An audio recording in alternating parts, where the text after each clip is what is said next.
Welcome to Lost Relation Chronicles. As if emerging from the calm depths of a summer pool, I slowly awaken. Without glancing at the clock, I know it's still early, before the first light of dawn. I linger in that serene space between sleep and wakefulness, my mind adrift and untethered, focused on nothing in particular. Stretching lazily, I become aware of the warm, familiar body nestled in front of me. The faint scent of yesterday's shampoo and the lingering trace of last night's passion fill the air. Her soft snores, steady and soothing, tell me she's still wandering through the dreamscapes of Morpheus. I can only hope I'm a part of her dreams. The woman beside me is my everything, the love of my life, my partner through every high and low, Vivian. Even in this half-conscious state, my heart swells with affection for her, as certain as the rising sun and as powerful as an ocean's tide. Overwhelmed by a love too vast for words, I gently tighten my arm around her, holding her close in the quiet embrace of the morning. I can tell, from the sound of her breathing, that she is half awake now. Her body is pure sensation, her brain not kicking in to muddy the waters with rational thought. "I love you," I whisper in her ear. It seems such an inadequate sentiment, but they are the only words I have. I've never been much of a romantic. "I love you too," she murmurs back to me, and I can hear the sincerity and love in her voice. I groan and roll off her reluctantly. I always want to be close to her, but life gets in the way. Looking at the clock, I see that it's barely 7 in the morning. It is one of her rare days off from her shift as an aide in one of the local hospitals, and we planned a busy day with the kids the previous evening. Life as a parent never stops. "I guess we better get up and start making breakfast," I say with some roux. "I suppose," she says, yawning and stretching like a well-satisfied cat. Then, burying her face back in the pillow, she whines. "But I don't want to."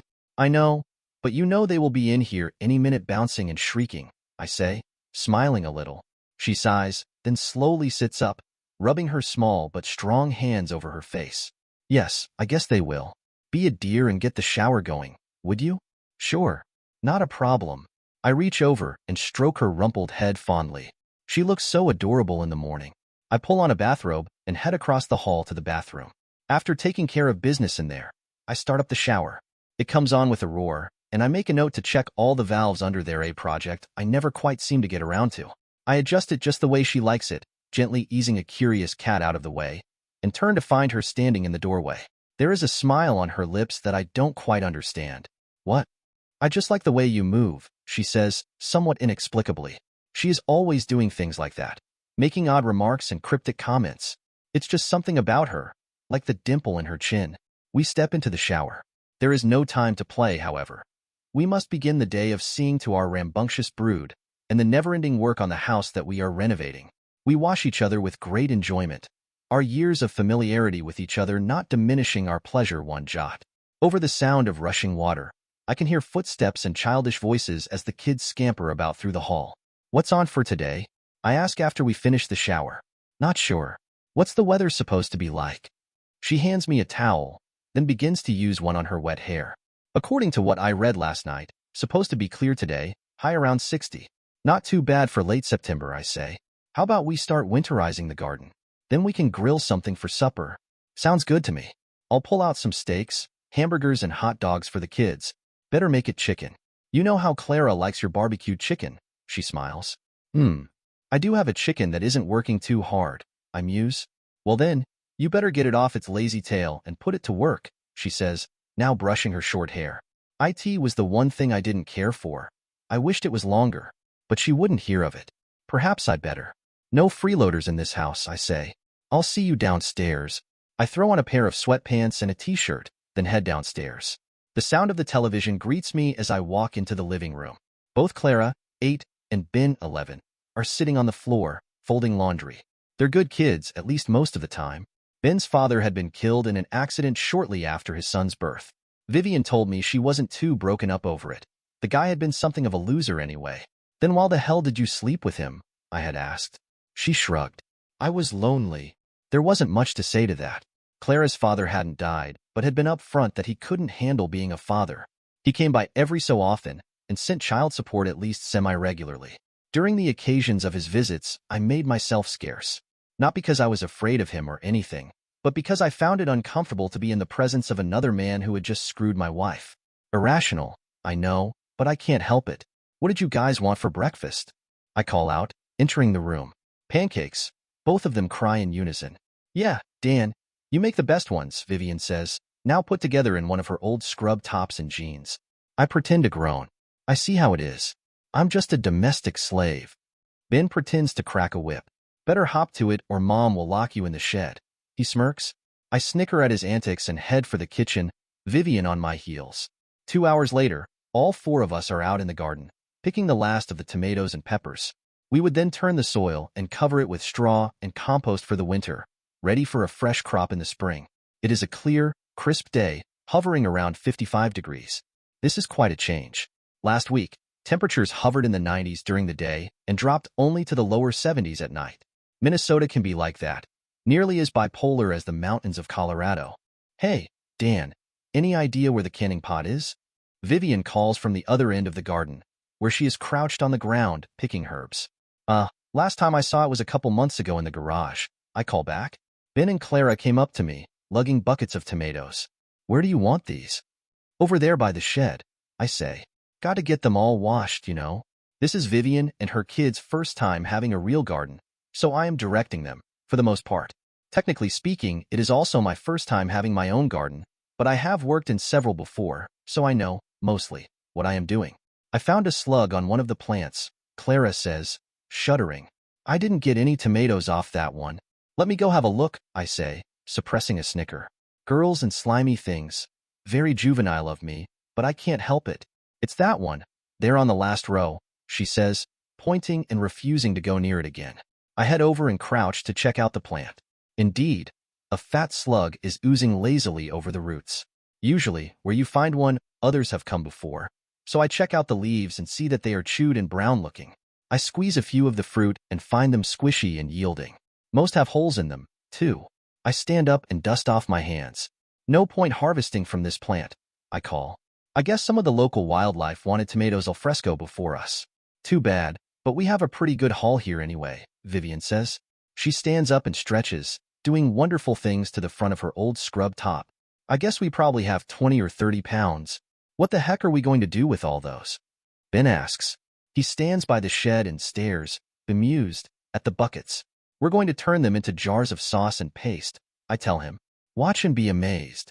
You always amaze me, Vivian says, coming up and wrapping an arm around my waist. Gross. Both Ben and Clara say simultaneously, pretending to gag. Not in front of us, please. Vivian grins and kisses my cheek. Sorry, kids. You'll just have to cope. You, both of them say at once, and take off running toward the house. I snicker. You love doing that, don't you? Vivian giggles, her eyes shining. I love you, and they know it. And if I can tease them with it, all the better. I shake my head and kiss her on the lips this time. You are incorrigible. But more importantly, I'm yours, she says, and returns my kiss, while the autumn breeze plays with her hair. After all the tomatoes have been washed and picked through, it is time for lunch. While I heat up some leftovers from the previous night, the phone rings. Vivian takes it and then comes back into the kitchen a few minutes later with a frown on her face. That was your job. They need you in this afternoon, she tells me, her tone indicating that she is far from happy with this development. I work as a line cook for one of the bar and grill places here in town. They had promised me the whole weekend off, so I, too, am less than happy. Damn, I say. Did they say how long they needed me?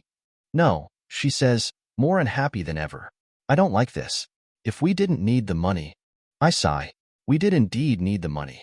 Technically speaking, we should not have gotten our house just yet. The down payment plus moving costs had nearly destroyed what money we did have. After moving in, we had been forced to avail ourselves of the food bank for almost 2 weeks, until our new jobs had paid us for the first time. We both felt that the house and 2 acres of land was worth the hassle, however. Try to get home as fast as you can. Remember, Clara's dad will be here tomorrow. I suppress a groan. I had forgotten that bit of information. Vivian has no trouble reading my face, though. Dan, don't be that way. She chastises me gently. Clara needs her dad in her life. I know, but I can't help it, I respond. Privately, however, I wonder what's wrong with me. Aren't I doing a good enough job at being a father figure? All that other guy did was squirt and run and send money. I'm here every damn day, doing the job. I say nothing of these thoughts. I kiss Vivian goodbye, and then head off to take a quick shower.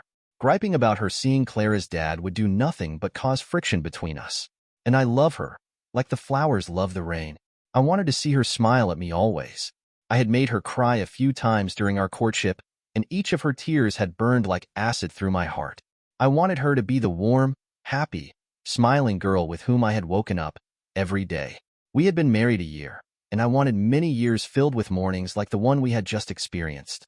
At work, my boss, George, informs me that one of the line cooks for the weekend had called in sick, so I would be expected to fill in both days. At least it was only the noon to 5 shift, which meant that I could still spend the evening with Vivian and the kids. I sigh with resignation and get to work. It is going to be a long afternoon. Saturdays especially nice. Sunny days like this one always are. Hey, Partridge, a few of us were going to head over to the Lamplighter tonight. You want to bring your wife along and have a few drinks? Paul Turner, one of our dishwashers, hollers at me as I clean up my work area for the next shift. I'd like to, but we had plans to take the kids out to Space Aliens, I reply. Check with me next time, though. You got it, old buddy, he says, clapping me on the back on the way to hang up his apron. Take care and good luck with the kids. Yeah, I'll need it, I mutter, washing my hands. The kids are always hyper after a frolicking evening of playing all the arcade games at Space Aliens and feeding off the energy of the other kids. We would have our work cut out for us getting them calmed down. As it turns out, I am able to clock out an hour early. Brad, who works my station at night, arrives at 4, muttering something about needing to get away from home. See you tomorrow, George calls as I head past him to punch out. Brad nods curtly as he stands near the clock, ready to punch in. I'll be here. You guys have fun, I reply. The restaurant is only about a half-hour walk from home, so I had not bothered driving. I like to use the walk to decompress a little from the noisy, fast-paced kitchen and try to switch mental gears. I do not enjoy working at the bar and grill and, as soon as I am able, I plan to find a job in my chosen field of law as soon as I can. Since I have no desire to be saddled with a bunch of student loans, I had been taking classes piecemeal as finances and time permitted. I am almost done. 10 more credits and I could get my associates. I had not called Vivian to let her know I was going to be an hour early. Why would I? It would only take me half an hour to walk home. Thus, I was very surprised to find a familiar car in our driveway. It was a beat-up Jeep belonging to Mark Phillips, Clara's father. What is he doing here a day early? I wonder to myself. I feel a precipitous drop in my stomach as the possible answers to that question flit through my mind. Our home is on a very quiet little side street, so I stand stock still on the front porch, listening. The only sound I hear is a cat meowing in the yard. I quietly open the door and enter the house. It is warm, and it smells of the tomato puree we had made that morning.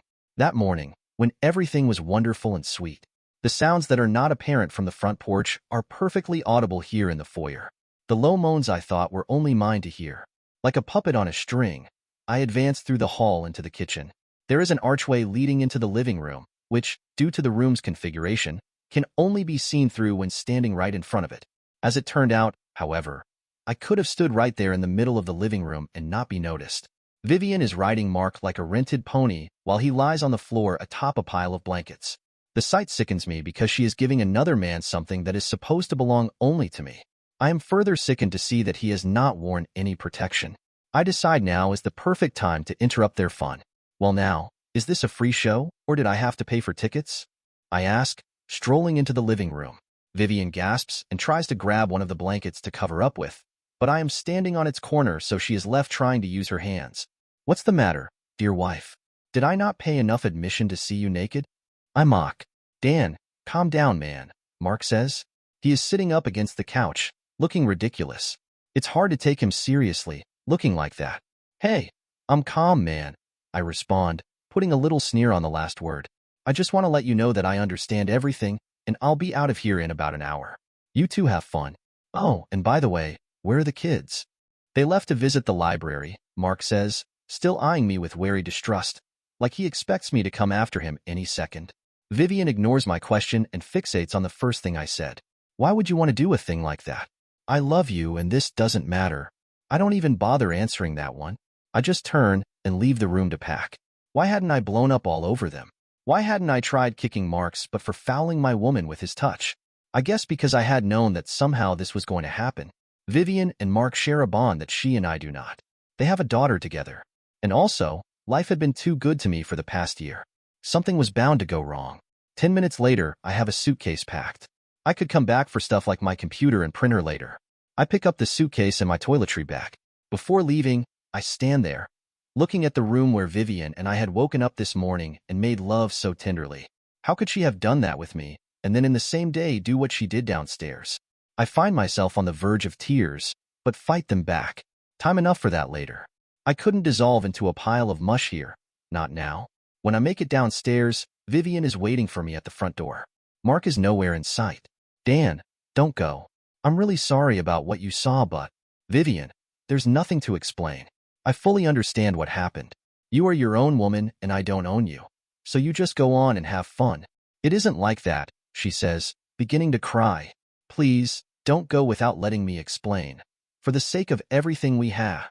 For the first time, I feel some real anger. Do not try to play my emotions like that.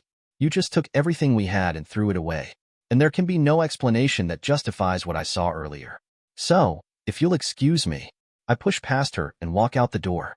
And while I am very saddened to leave her behind, there can be no room in a relationship of which I am a part for a third person, no matter the bond he may have with my partner. If my wife says she would hold only unto me, I am damn well going to hold her to it. Trust gone. Game over. Enough said. I crash on the couch of one of my co-workers, Andrew Caldwell. He was looking for a roommate, and I caught him just before he was about to post an ad at the college. The accommodations are not luxurious, but they will do, until I can find my own place again. The divorce is easy. Neither of us can afford lawyers to fight it. For $600, we are free again. Or at least, she is. I feel more like I am giving up something. As it turns out, Mark ended up moving in with Vivian and the kids. The week after I left, I receive a phone call from Ben, who can't understand why I'm gone. Your mom never got over your sisters, Dad, I tell him. Sometimes things like that happen. It's not your mom's fault, or Mark's either. I wish you could come home, he says, and listening to the woeful note of his voice, I almost give in. But someone once told me that the right thing to do is often the hardest. It would be so easy to just forgive Vivian and go home like nothing had happened. It was breaking my heart to stay away. Everywhere I go, I see her shadow. For my own self-respect and peace of mind, however, I could not go back. I wish I could too, Ben, I say now. But you guys will be okay, and if there's problems, you can call me.